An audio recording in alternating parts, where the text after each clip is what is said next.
I said, well, I'm going to Jamaica. He went, oh, my bags are packed. So I was living in London at the time. Right. And she called me from Scotland. And I says, what? Jamaica. By the time the phone was down, my bags packed on the flight.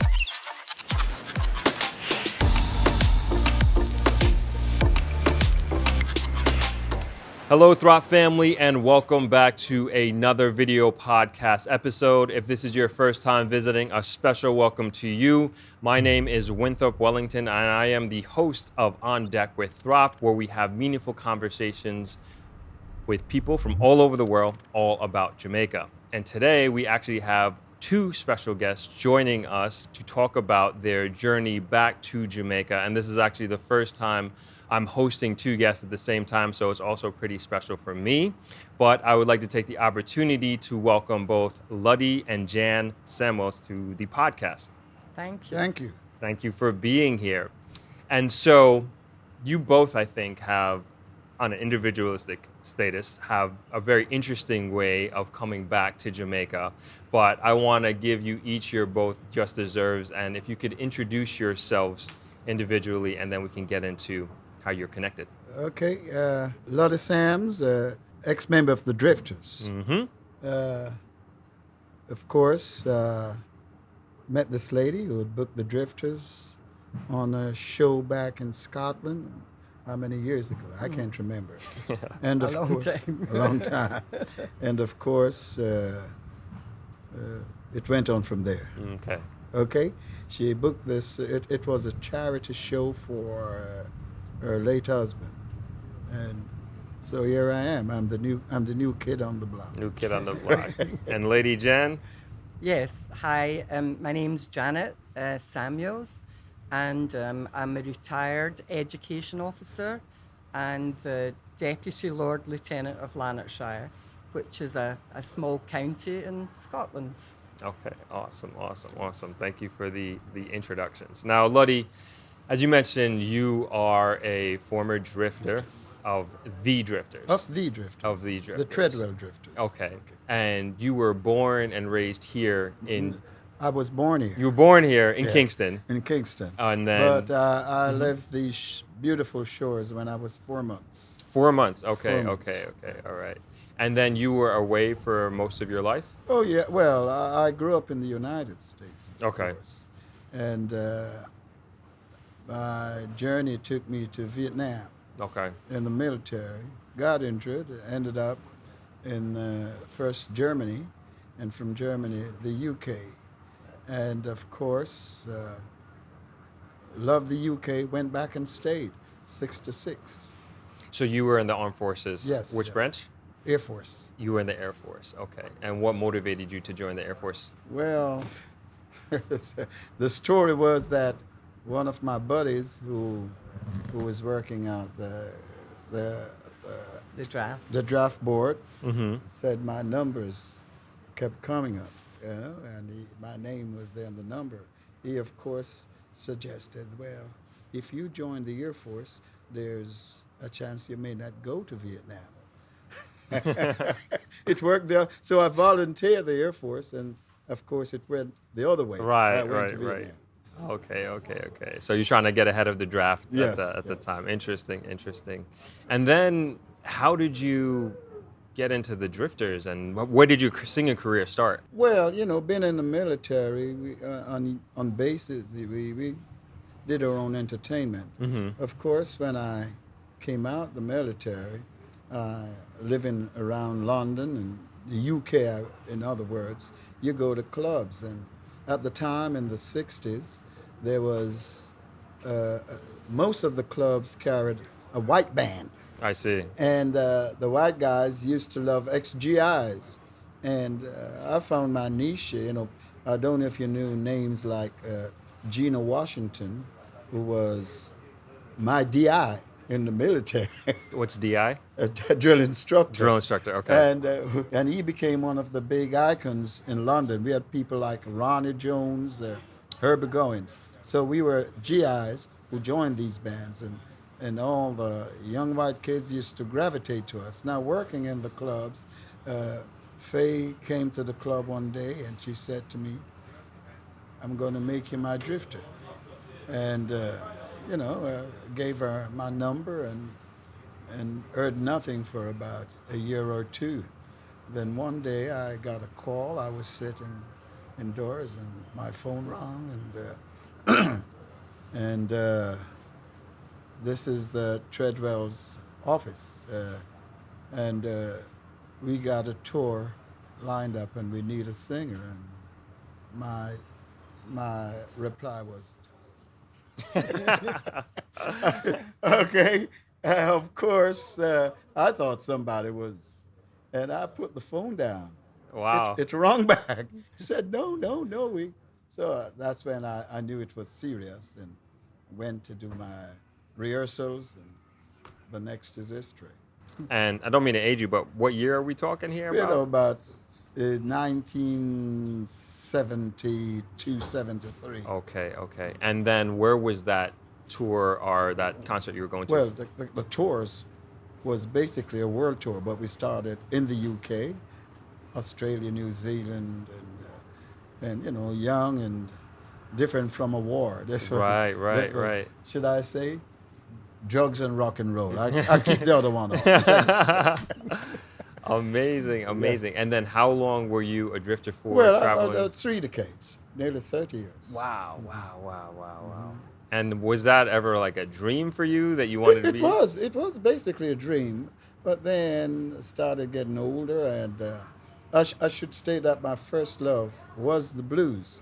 I see. Within that time, I used to, when I'm not working with the troupe, I went and did my blues show. I was pretty big in Europe, on the blues circuit, worldwide, not only Europe, worldwide.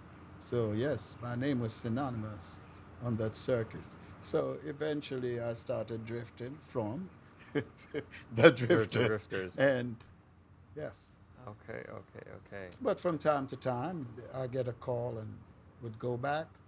And that's how I met this lady. I was just going to ask. Mm-hmm. So you had alluded to before that you were doing a gig, and then that's how you guys... Yes. Well, she called me. I mean, she can take the story, but it wasn't you who called me, was it? No, it was Shannon. Oh, okay. You okay. Yeah, let's hear it. Basically, my late husband had done a lot of charity work in Scotland, and when he passed, I wanted just to organise one other final big charity show and give the charities he supported a final payment. And so it was his family, the Mack family, and we organised the event and I promoted it. And Sharon, who was a member of the family, said, what about the drifters? Let's bring the drifters, because Freddie, my late husband, was a soul man. He loved soul, Motown, all of that. He was a DJ too. And he was a DJ as well. Scottish radio. Yeah. But what basically happened was I put the show on, and of course I'm paying the guys at the end of the night. So that's when I really met them kind of formally and invited them all back to a party at my house. Okay. And but it was a long, so that's the first time we actually met. Yes. We didn't really get together for about another 7 months or so. I see. Because Liddy was in London, I was in Scotland, you know how long distance things work. But in the end, we got together, and, the rest is history. You had someone was staying at your house. Oh, yeah. And he was a member of the Platters. Yeah, he was doing a European tour. Okay. And I live on a golf course, and they're saying, you've got a Platters guy there, you have to get him up here to sing for a social occasion. And I asked him, and he said, yeah, I'd love to do it, but I need another singer. I said, well, find one.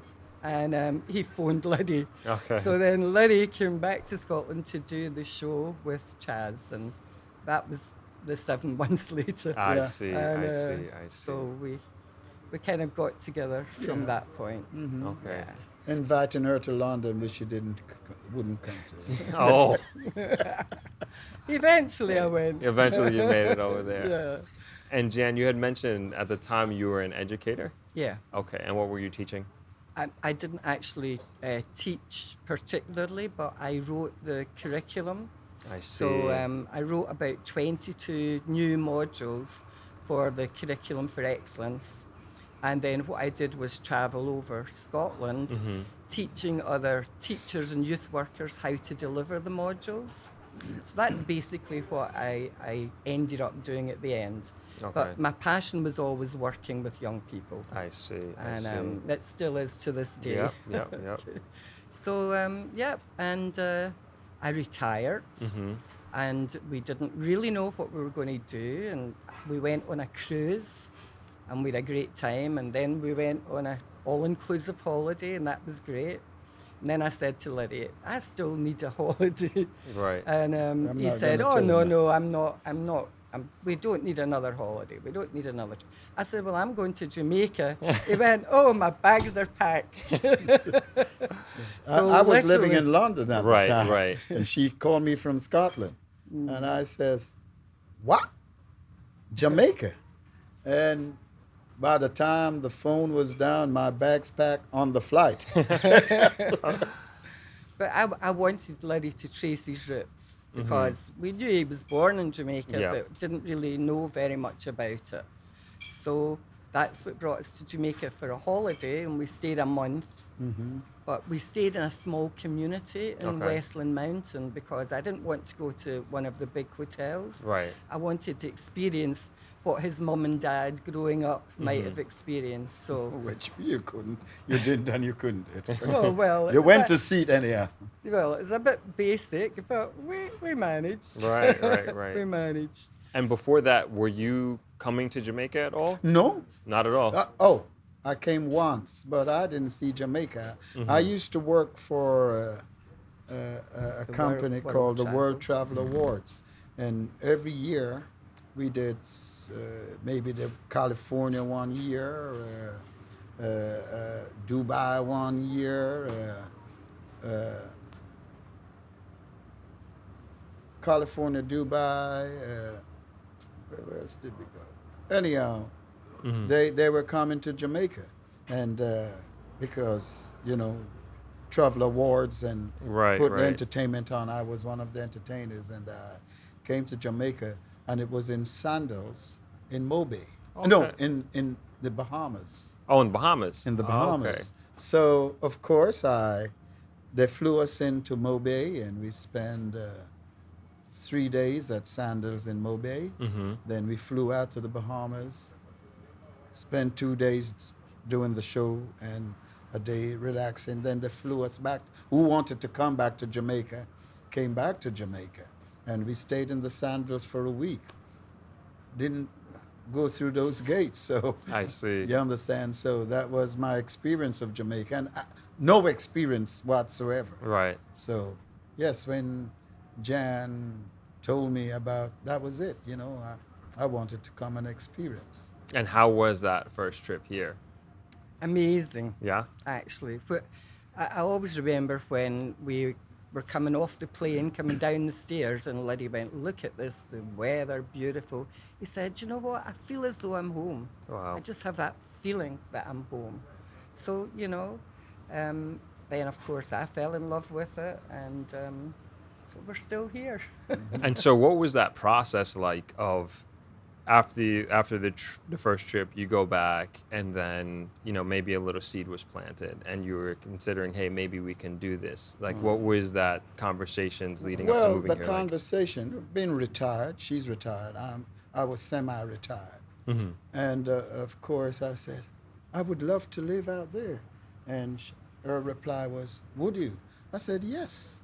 And she says, well, whatever you decide, I'm with you all the way.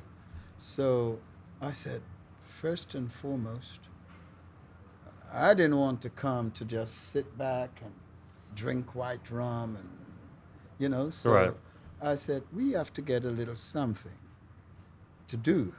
And we didn't know what we wanted to do. No, we didn't. Didn't have a clue. But, of course, I met a dude at your hotel. Okay. Well, what happened was I didn't meet him. for some reason, whenever we go to Travelers for a meal or a drink, he was always there. Okay. Yeah, I don't know if you knew him. His name was, he's a Rasta guy, but he came from California. Okay. Good Gene Archie. Gene Archie. I know the name. Gene Archie. Yeah. But My dad. it had its good, but there was so many bad, Mm-hmm. things. Because the good thing was that he introduced us to people, and then he took us up to Ocherius, and we went back to the UK, and he said, "Oh, I'm standing in your house," and we said yes. We duly flew back over up to Ocherius. It was a property. It had potential, but a lot of work needed to be done. Yeah, but at that point, we were actually considering 6 months in the UK and 6 months in Jamaica. I see. We thought that would be the plan. And it was only after we were involved with this guy and he was taking us around and looking at properties. And he heard us talking in the car, which we were saying things like, God, it would be great to have a wee bar, wouldn't it? Yeah. It'd be great to do this. And so eventually he said, I found a place for you guys. we found the place. The house would have been a lovely house. It would have been a project, and we were up for a project. But then we came to Negril, and he said this place was available, could do something with it. But it was a disaster, wasn't it? I mean, it's not that brilliant now, but compared to then, Right, 10 years ago, it was 12 years ago actually, because it took us a year or so to do the work. Gotcha. So he kind of introduced us to the lady who owns the property, and so we negotiated a 10-year lease, and the 10 years are now up.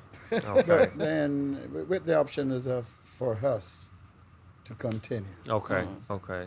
So I guess, were you saying like one of the caveats of you moving here was that you wanted some sort of business, something to Yes, do? yes. Okay. And then the idea of having a bar Yes. came to fruition, I guess. Yes. At the point. You see, when we first came to Negril, and he showed us this place, and we decided, well, let's give it a try. But we were staying in a hotel. With the Seawind at the time. It was Seawind. It's now yes, Skylark. It was now Yep. Skylark. And we would go for a walk on the beach, and I love reggae. Don't get me wrong. I love reggae, but we would walk from a bar and walk to the next bar, which would be like Alfred's. And the song that we walked out of that bar, we would pick it up in the next bar on the same line. One love. Just It was one always- love, one Right, love. right. And so Jan says, Luddy, if I set a bar in Negril, we're gonna change the dynamic. Right. We're gonna you people will come to see.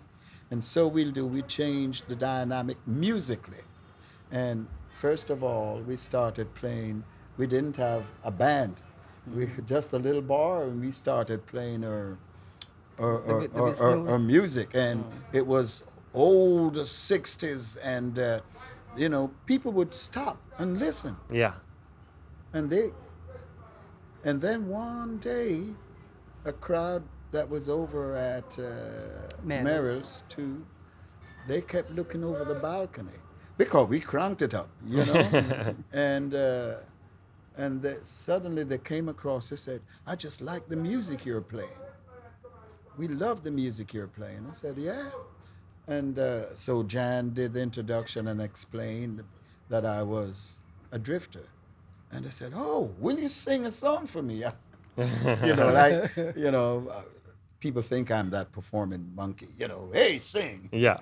So I said, "Not really," but prior to that, a guy walked along the beach, and he stood there for about 20 minutes, a German dude, and he just sit there, and he was just listening. And he said, "This is the first bar in Negril that I hear play stuff like," but he said, "Your sound needs tweaking and fixing." He came over there, and he tweaked it up and got it sounding good. And he went off, like back to the crowd. They came in, and while we were talking, who popped in the bar? the German guy. And we were all talking. Yeah. And I said, well, if I can get a band, to start a open mic jam session. So Klaus walked along the beach, and he must have approached every single musician along the beach. While I was there, people were coming, and I hear you looking for musicians. I said, yeah, but, well, explain what I want to do. It's a jam, and it's not a reggae thing. Right. I said, no, man, it's fine. And so he came and he played some of the stuff to get us going. At the time, the stage was over there. Okay. On that back wall. On Gotcha. the back wall. Yeah. That was the stage. We just set the band up over there. And then the rest. Well, to be honest, we should go further. Because when we first decided to do the music, the one-off, we played it under there. It didn't have a roof. So, I got a band down my house and we rehearsed for about, 2 months. And then we did the first show over there. But when it rained, so of course, those guys, they started getting greedy. We were making no money. Right. And they want an arm and a leg. And so we let them go. So when these folks came across and Claus, because we had a whole bunch of music equipment down, we brought it over. And so we set up over there, and we run it over there for about a year? Yeah. About a year. And it, till eventually we built a little stage to the side there, and then this one. Okay. Yeah. Okay. So thanks to certain people like Claus, Yeah. and I think they come to your place too, the folks from where they're from, who got us to play there. Oh, the Riverbill crowd. Riverbill, yeah, and, they know you well. And Gary Asseltine, of Yes, course, yes. who has been phenomenal in promoting this place. He has now 10 years of videos of drifters, wow. and it's incredible. And he's put them all together, and this year he presented me with them all on a thumb drive. So I've got the complete everything that he ever The history videoed here. of So the it's drifters. Fantastic to have that. That's amazing. That's yeah. amazing. So there's like so many different storylines here. Like to start with, you're essentially a returning resident coming Yes. back to Jamaica, and then returning resident who's retired Yeah. but is also an entrepreneur.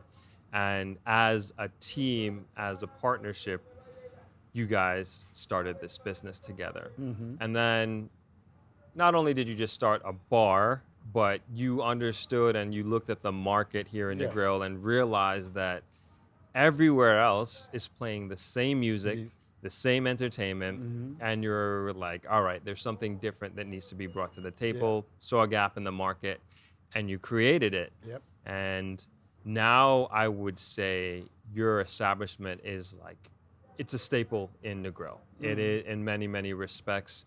Everybody knows the Drifters. Everybody knows that this is the place for live, daytime, high-quality entertainment. And I think, I would venture to guess if anybody asked any hotel, if a guest staying at any hotel, what is there to do on said days, they're going to say recommend Drifters. Drifters. They're going to That's a recommend fact. Drifters.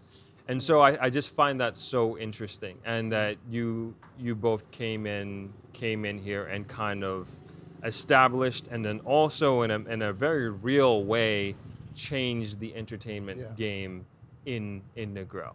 So applaud you for all of those different storylines that I just explained. I think that's pretty amazing. And not only do you have the bar here, but you also both are very involved in the community otherwise, especially you, Jan, Yeah. and your role in the Negril Chamber of Commerce, and then also still with the education.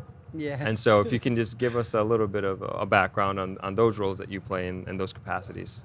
Okay, in terms of the Negril Chamber of Commerce, I first went along to a meeting and saw the Negril Guide, and I noticed quite a few mistakes in it, typos or whatever. So I then volunteered to take on the role of editing the guide.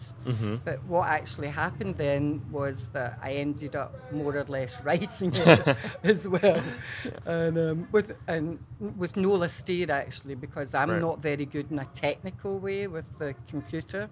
So I wrote the stories, she would set them up nicely and make them look good and add photographs and things. So we did that for 5 years. So we did,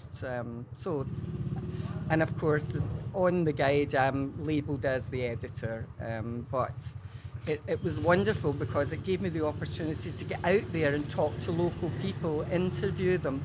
What was your journey to Negril like? You know, how did you come to be here? And so we moved away from just kind of bare facts in the guide to actually focusing on local musicians, local people, local businesses, and I think that made it a lot more attractive for people. So that's how I got started in the chamber.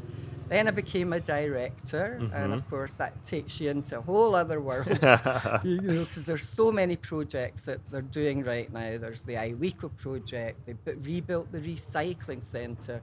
You know, they're responsible for trying to get the boulevard looking a lot more elegant. Basically, the Chamber have been responsible. They're advocates in the community, but they've been responsible for rebuilding the recycling centre.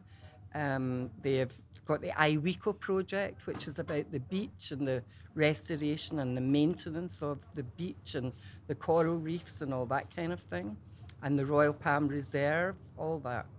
And so they do a lot of environmental projects, they do a lot of education projects, and of course the biggest one that they're working on is developing the health clinic. So there's been a fundraising for that going on for several years, and people can still donate or contribute to that. Unfortunately, over the last 2 years with COVID, we haven't been able to do very much fundraising. And the guide wasn't redone either because, you know, the businesses who support that didn't really have the money to pay for adverts and all that kind of thing. But the guide was actually the Chamber's biggest fundraiser, making $1 million a year, which was great. And they also run the International Food and Wine event in July. That's another big fundraiser. And also the gala dinner used to happen at Christmas time. So they were 3 big fundraisers that sustained the Chamber. So more recently, in terms of fundraising, there was a dinner at Shirella. And that is basically for funds for the Chamber, just to keep the organisation alive. But I suppose my other role in that has been to kind of legalise it, fix, rewrite the bylaws that hadn't been done since about 1980 or whatever. So I've done the bylaws. We also set up the Negril Trust Fund, and we have that as a registered charity now. So I did all the paperwork and stuff for that. It took me a year, but it's a complicated business. I know you guys have a charity as well, so I know you know how tough it can be. Yeah, for sure. But anyway, we got there, and that means now that when people are donating or we're bringing stuff in, that we can do that kind of tax-free, and that's the big benefit of that. Right.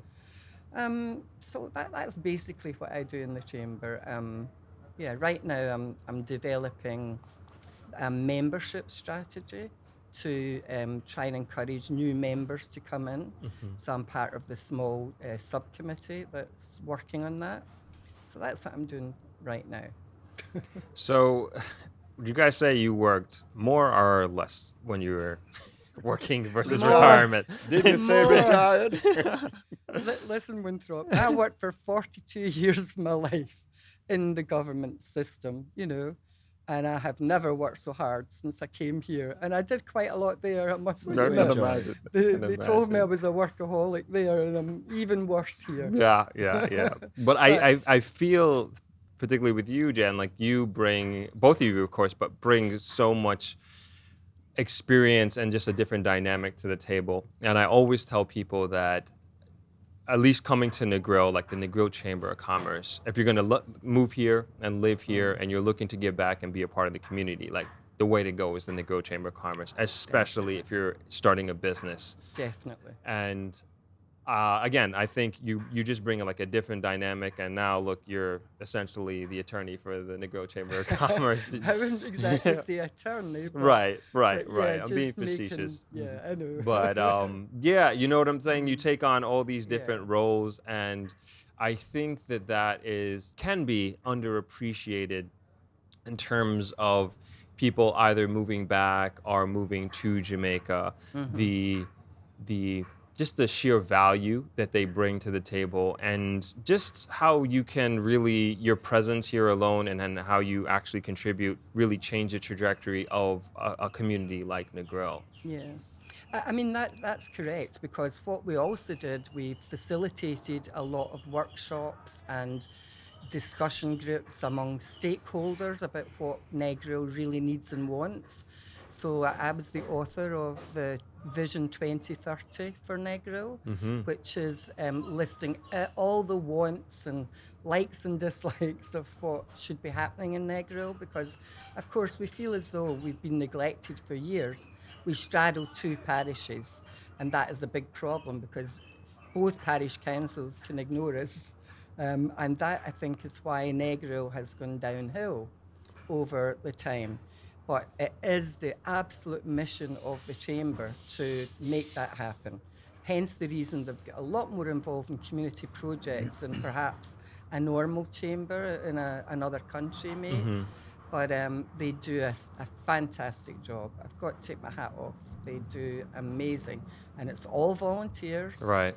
You know, they give of their time freely, and sometimes they give money as well from their own businesses, and they're very, very generous set of people as well. So it's great to work with them. It's a pleasure. And I would say, like, even sitting with Mr. Grizzle, who's one of the founders of the Chamber of Commerce, he was very opening and welcoming to other people coming on. And that's, I want to emphasize that point, is that as a community organization, and really I would say the Chamber of Commerce, in my opinion, is the leader of the Negril in a sense, because, as you mentioned, we straddle two parishes, and many times we get forgotten.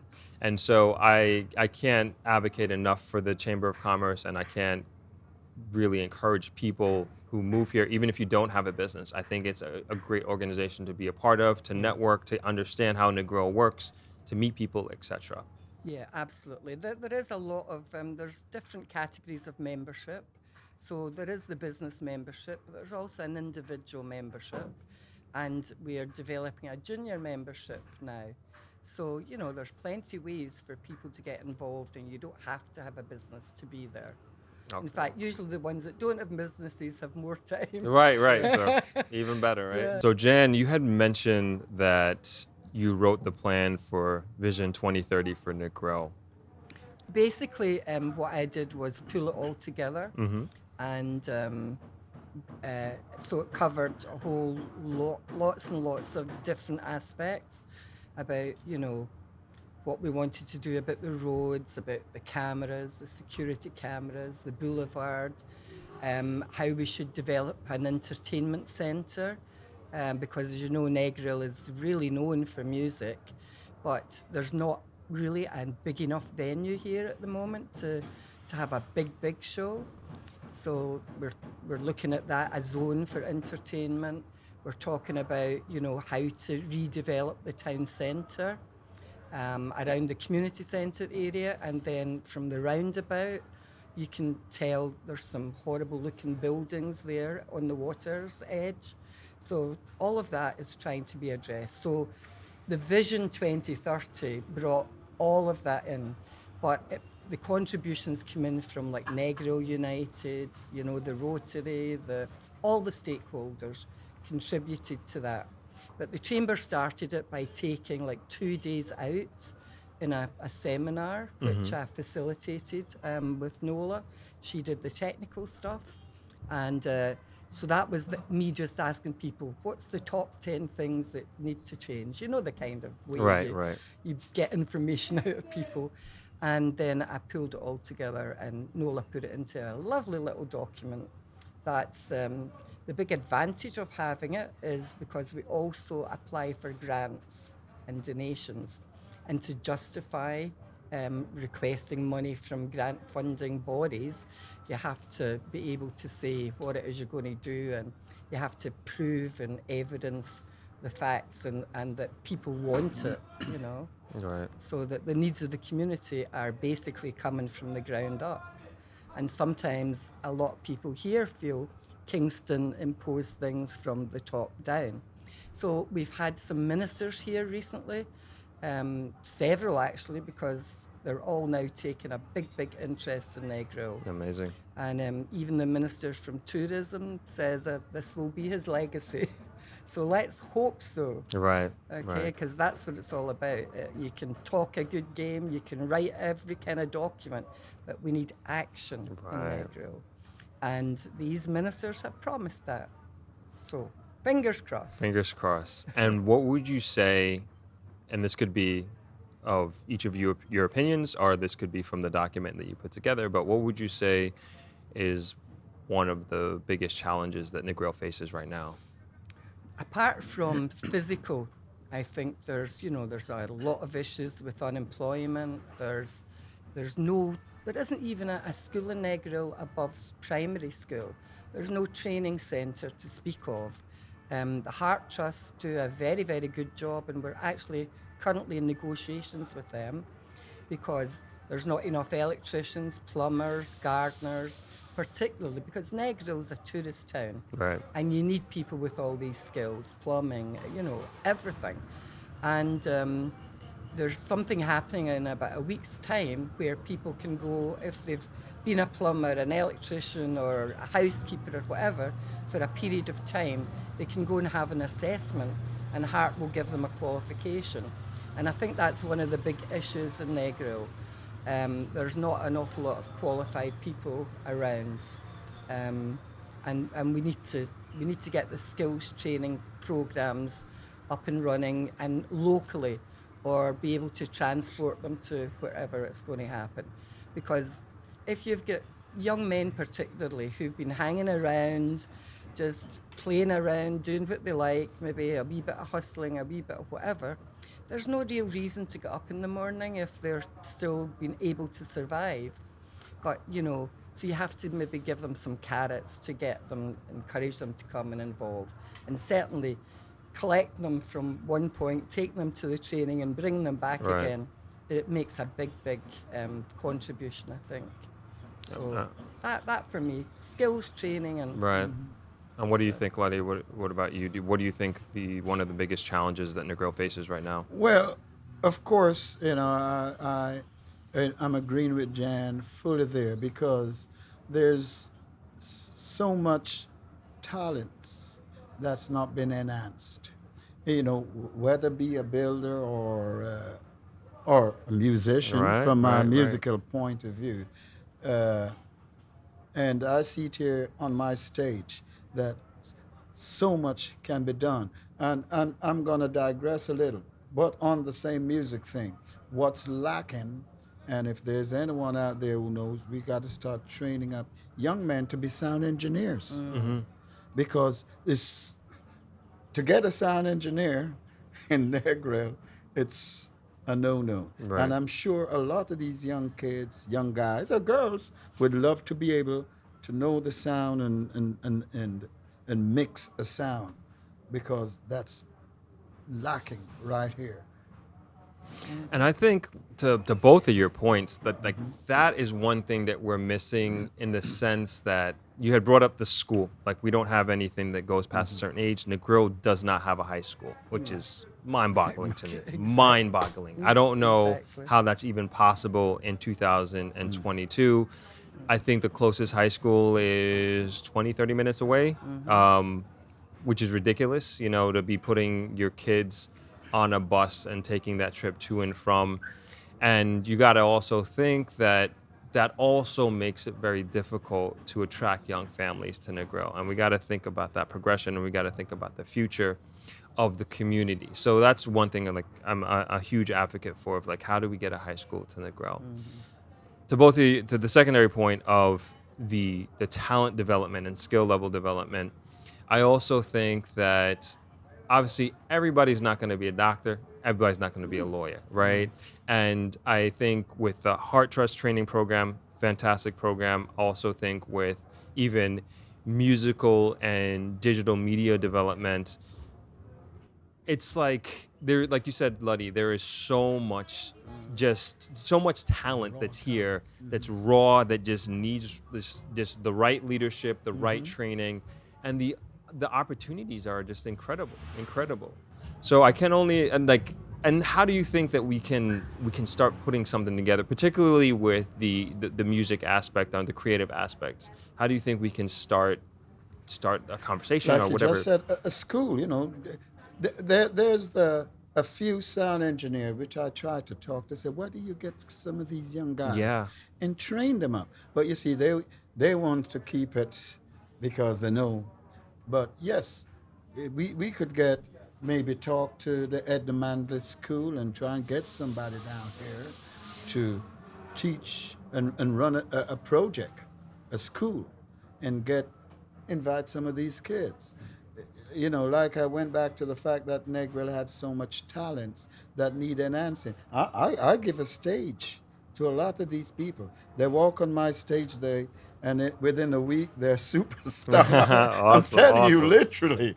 Yeah, you understand? So it needs. You know, I tried to organize a blues festival, and for the last, well, it ran for 3 years until COVID, and that's the bit because I want to get the young folks involved in the blues festival to let them learn and see major artists wherever they come from, and and learn from that. We had a band here from Kingston, and they loved it because we had a guy came in and all they did was just stood there and watch how we played his guitar, and they're trying to do the same thing back in Kingston, but I'm sure it can happen here in Negril, right here at Drifters. At Drifters, At that's right. Drifters. That's right. I like that. I like that. Well, in fact, we already do it to a certain extent because Luddy sings here mainly Fridays and Sundays, but then we give 3 other days to other people to develop. For Yeah. example, we give Tuesdays and Thursdays to Crystal Axe, Okay. and she works with Tish Brown and Prince Jay. So, you know, we give them the stage, the bar, they can start them thinking about how to maybe move on and have their own entertainment venue. Amazing. In some day.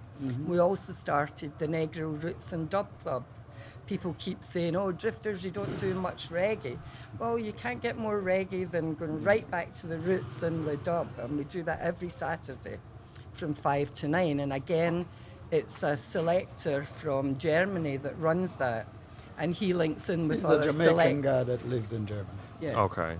And he involves other selectors from across Europe, so they can come on live, and so it's really, we're trying to develop all kinds of different things, and give opportunities to people where we can. And that's the important thing. That's so important. I think that's, again, going back to my point of just the impact that you are having as an individual, you are having as a partnership, as a couple on this community of Negril, and we absolutely need more of that. Now, what are some of with the Vision 2030, what are some of the things that you hope to see happen and that we can hopefully look forward to? In my lifetime, I'm not sure. Because one thing I've definitely learned is the bureaucracy in Jamaica. The pace. The pace is so slow. Things don't happen any time soon.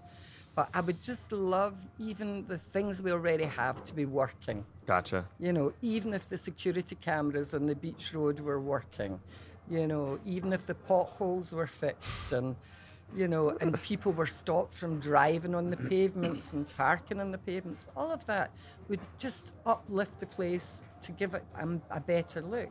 If people are arriving in from Montego Bay, that's the first area they're going to see, you know. Once they've seen all the nice all-inclusive hotels and then start to come in, you can see there's so many I want to get rid of all the slum dwellings along the road. As you mentioned about housing, there's not decent housing here for families coming in. Yeah. But that needs to be developed. And the UDC owns lots of land here, acres and acres. So it's not as though there's a shortage of places to either build a high school or, anything else, a decent town centre, a smart city. Digitally friendly, because again the utilities here put so many people off. The internet doesn't work too good, but when it works it's great, but that's part of the problem. Utility bills are going up as well, but that's a side issue. Right. But yeah, I'd love to see something done with the West End Road, because it's dangerous, and it should be one way, really. The West End Road should be one way with another way in or out. Sorry. That's okay. Because it's fantastic, the West End. It gives another flavour and another dimension to the town. So it's not just the elegant boulevard. You've then got all the lovely little drop-in cafes and bars and restaurants that makes the flavour of Negril such a cosmopolitan place. And it's why people should come, because there's so many experiences they can have here, social, cultural, educational, whatever. That was going to be my next question. What are some of your favorite things about living and being here in Negril? Me personally, I like my dislike first is that they don't usually try to embrace outsiders, the locals. No, okay. Yes, but once you come in and they know you're part and parcel of the. So it's like looking at you and well, you got to prove yourself first, and in a nutshell, yes. I would say my dad said he had to kind of go through that same thing when he moved here. Yeah. As a born and bred Jamaican, coming back, he had that same feeling, but now him, my family, we are Mr. Negril. We are part of the community Yes. in many So facets. yes, you got to they watch you, Right. and then yes. There's this level of I don't know, justified, unjustified skepticism. Yes, Right. yes, yes. And I will say maybe because my dad had gone through that already for me, that I never really experienced that. But I do remember him telling me about that. Yes. Yes. But yeah, like once you're in though, right? Yeah. Once you're in. You can't leave. So in that case, and on the other side of it, what are some of your favorite things about Negril? It's got potential. Okay. It's got potential. It needs to be enhanced. The potentials are there, but needs to be worked on. Mm-hmm. We can talk till the comes home to the chicken, come home to roost. It needs to be put in place. What I'm sad about is like Jan. I worked worldwide. I've been to Africa. I've been to India, where people are poor, but the place, apart from when you go into the ghetto side, where tourists, you should have something to make it feel that I'm in a tourist town, and a lot of that needs to be worked on. And that is from my personal perspective. If that, like I said, the potential, if that gets, hey, we're flying. Right. We're flying.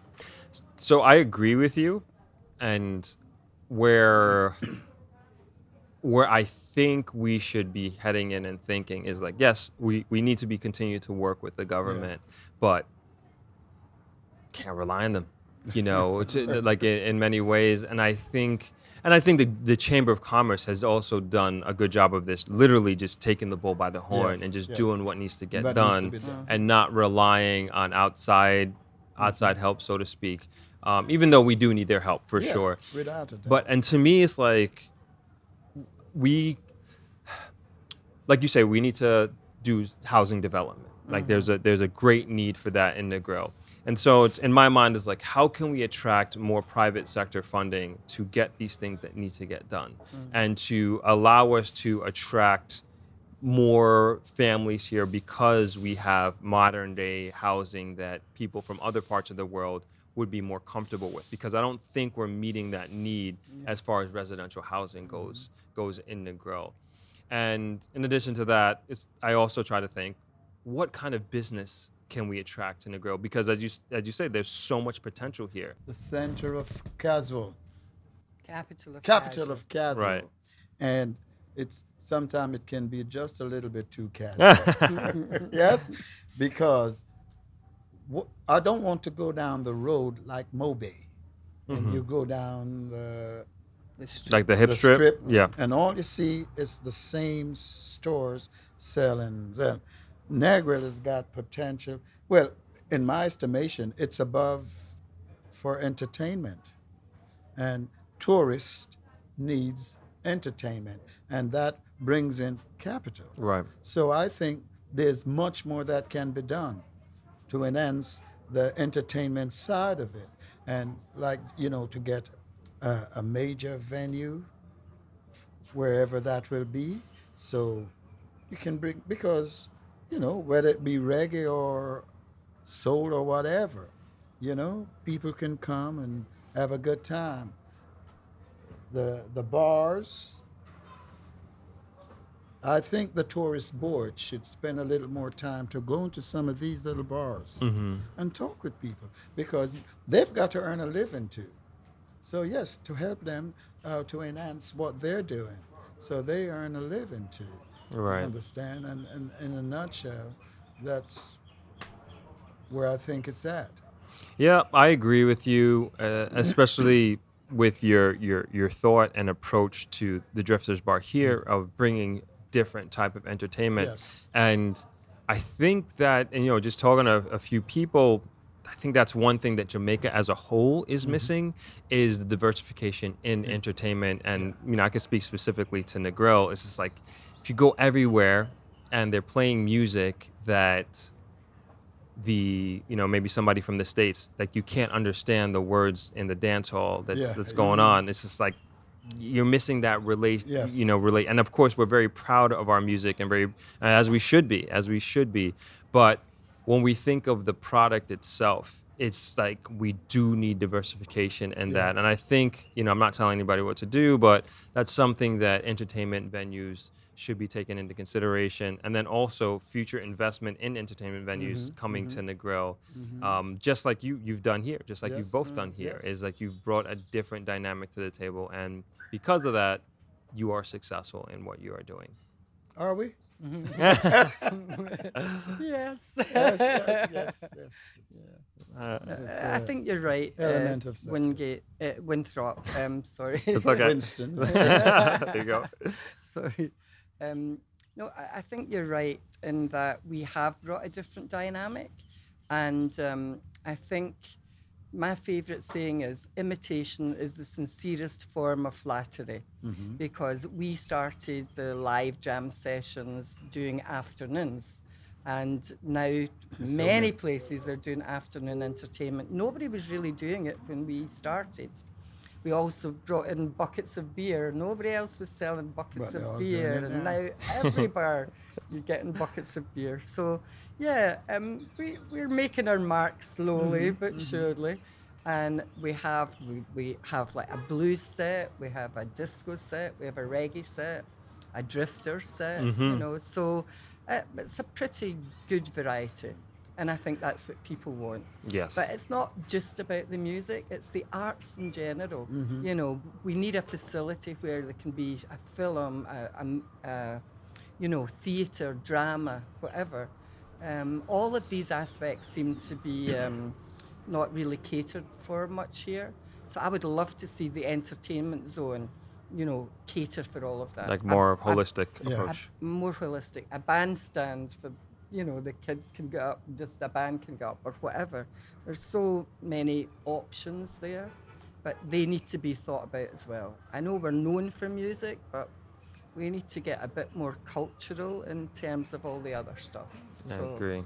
But in terms of what I love about Negril, you have to, it's the sea. That sea and that beach. Yeah. I love it In with the a top passion. 10 Yeah, in the it's world. top 10 beach in the world, yeah. But I do feel that the way tourism is going now, they need to be thinking about other things to do in Negril. We cannot rely on the beach alone forever. So it's great that some other attractions are starting to develop. And also we have to look more at ecotourism. And I think that's something that the government are, in fact, looking at. So that's all very positive. Yeah. Yeah, yeah.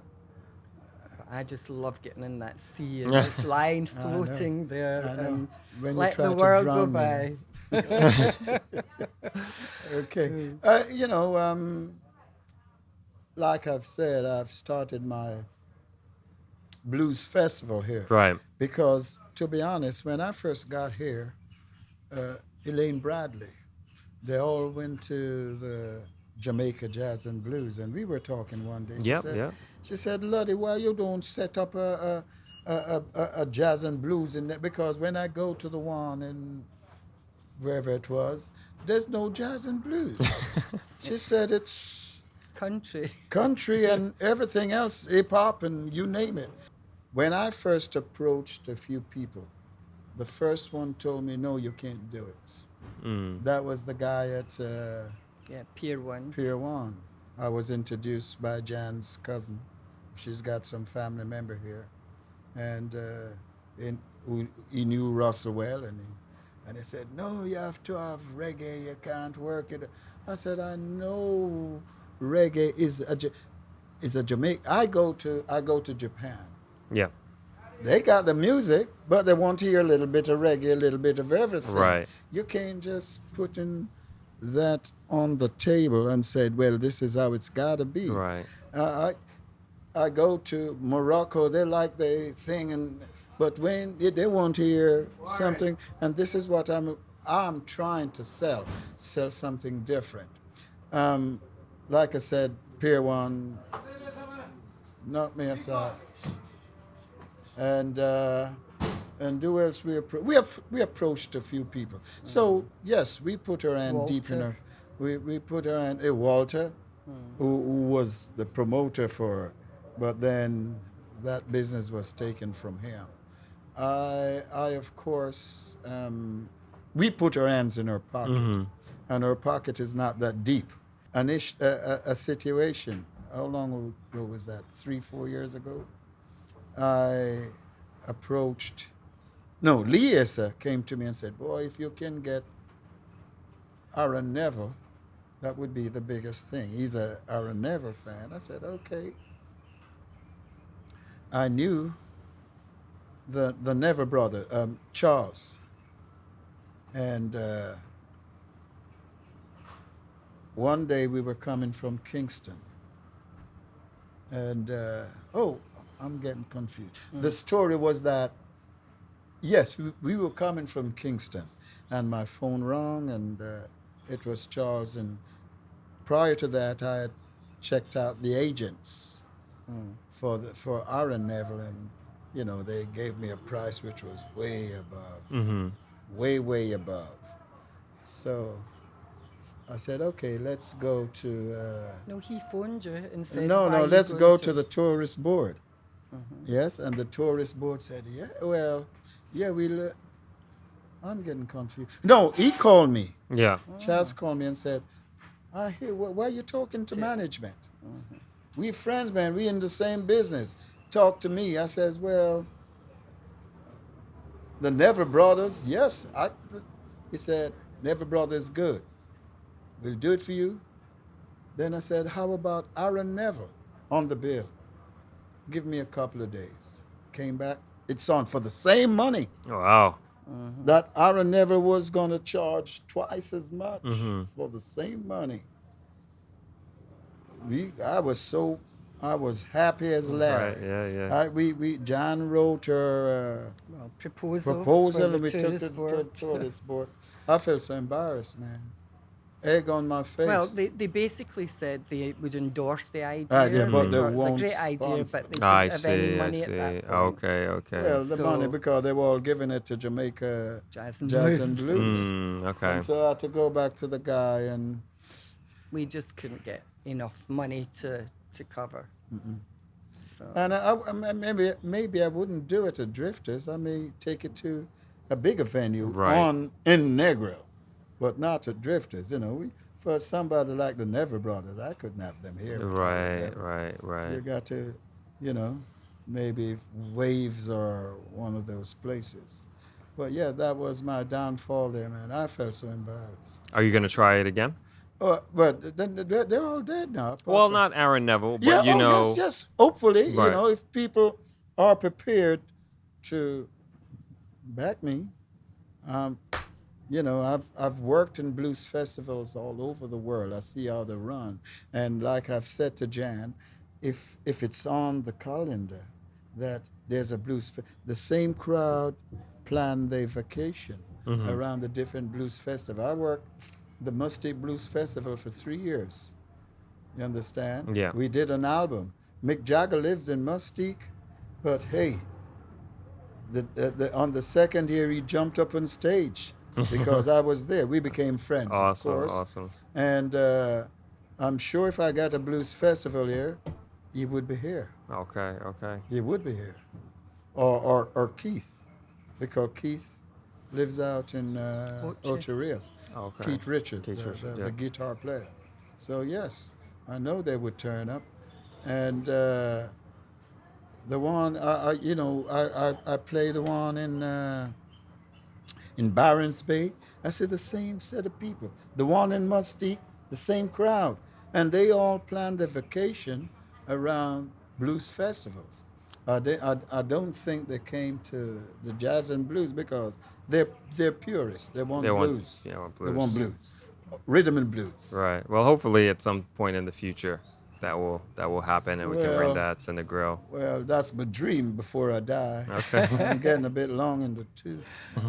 And switching up a little bit, Luddy, off camera, I should say, you were telling me a story about your entertainment days, but more so on the management side of running a club in yes. UK.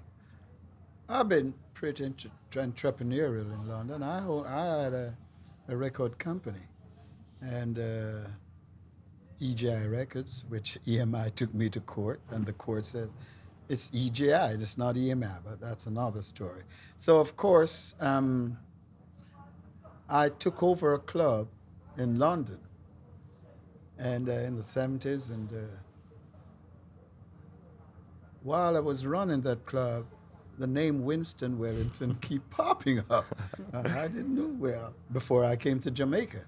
Of course, I came to Jamaica and I met the Winston Wellington, not thinking he was the same dude. Oh, okay. So I went back to London, and last time, and a friend of his, who was a friend of mine, said, "Where you live in Negril? So you don't know Winston is in Negril? He owns the biggest hotel in Negril." I said, "You mean the Winston from the..." He said, "That's it." So when I came back, and, the rest became friends, and that was it, really. So, I took over that club that you had, The Aces, I said, The yes. Four Aces. The Four Aces. Okay. And yes, from that, I gave that one up. Then I had the Luddy's Lounge. Lounge, Yep. and that was at the other side of London, northwest. And then I sold that on, and we opened up Turnmills, which was basically a city that was for the big people, and have a drink. But then I had enough. I drank it all myself. I should say. That's why he's called Champagne Charlie. Champagne, I didn't know that. Okay. I drank it all myself. Well, I used to, but it was putting me in a bad place. Right. Just getting drunk every night and going home and have to have a bottle by my bed before I could surface. Mm-hmm. So, but I don't do that here now. So. Right. But nonetheless, you had quite a bit of experience in entertainment Yes. and running entertainment venues. Yes. And now you have And a record company. and a record company, which I didn't know. And so you have all this experience that you've brought here to Drifters and that Yes. you've brought here to Negril. Can you tell us which days and times that you have, or essentially the schedule here at Drifters? On Tuesdays and Thursdays. Well, Tuesdays, Crystal Axe, Titch Brown, and Prince J. Great show. If you see them, yesterday it rained, so you didn't see the full projection. On Thursdays, Crystal and Titch, doing a more or less an acoustic set, singing from backing tracks or just with a keyboard player. On Friday, Luddy and Jan Samms, of course, and Friends, which we cover all genre of music. I come on, I do my drifter stuff. People come on, do a little bit of reggae. Some come on, do some rock and roll. So we go through the full spectrum there. On a Saturday, we have Dub and Roots, or Roots and Dub, which is Daddy Teacher, a Jamaican guy who based out in Germany, and he comes back here and he set this thing up because people kept complaining that there's no reggae here in Negril. And so now I'm telling people there's a Roots and Dub. Go look at it. That's reggae. Right. At the highest level, because it's not done. You see, what a lot of people talk about is dance yard, especially some of the tourists. Right. It's the dance yard stuff. And to me, that is not reggae. That is not reggae. And listen, Bob Marley is reggae. Toots and the Maytel is reggae. They may be older guy, but you got some good young reggae singers, Chronics. But, the dance yard thing don't work for me. Mm-hmm. That is why I try not to keep it on my stage. Maybe that's why they complaining. They complain, you don't do reggae. Well, to me, that's not reggae. Right. You understand? On Sundays, Luddy and Sam again, and Friends. Same thing as on a Friday. And yes, it works. We get country. I mean, a lady sing here, I should mention her, Jan said, but her name is Sister Sensei. She come and she do some country stuff and do her tour. Yeah. She's entertaining. Mm-hmm. But, the people like her. She's an American lady, white lady. And she come up and does her stuff. And people love that. She's entertaining. Right. And it works. Okay. It works. Okay. With a mixture with everything. Well, we'll be here on Friday to see you performing, yes. And we're really looking forward to recording the whole set and everything like that. And people can click somewhere here if they want to see it. We'll have it up. Yeah, we'll have it up, and they can click and see how that performance goes. Okay. So where can people find out more information about Drifters and both of you? Well, basically, we've got Facebook pages. And so every week I promote on the pages. We're very fortunate here because quite a lot of the other admins who have Facebook pages let us post on their page. Awesome. So it goes out to maybe 25 groups when I'm doing a post to advertise. Plus we've got our own Drifters Bar page. We've got Drifters Promotion. We've got What's Happening in Negril. These are all our pages. So hopefully, if we don't get you in one, we'll catch you in another. Okay, and what's the name of the page which you'd like people to visit and find out more information? Drifters Bar and Entertainment Venue. That's our page. Oh, our page. Yeah. So that's Facebook? Yes. Okay, so say that one more time. Drifters Bar and Entertainment Venue. Okay. Yeah, and it's Drifters Entertainment Venue group as well. So there's the page and the group. Okay, excellent. So we'll send a bunch of people that way. Mm-hmm. Excellent. Mm-hmm. All right, I want to thank you both for doing this. This is awesome. Again, my first time doing two people at the same time, so it was lovely. Such a pleasure. Mm-hmm. And thank you all for joining us here today. This was a great experience for me being here at Drifters Bar. I love coming here. We were here yesterday for the entertainment, and as I mentioned, we're going to be here again to have the privilege of viewing Luddy perform here at Drifters. Of course, if you guys like this video and found any value in it at all, please hit that subscribe button and like button. Definitely helps out a lot. See you all in the next one. Peace. Peace. excellent. Thank you, sir. You're welcome. Thank you. Thank you. You're very welcome. Very welcome. That was nice. Great.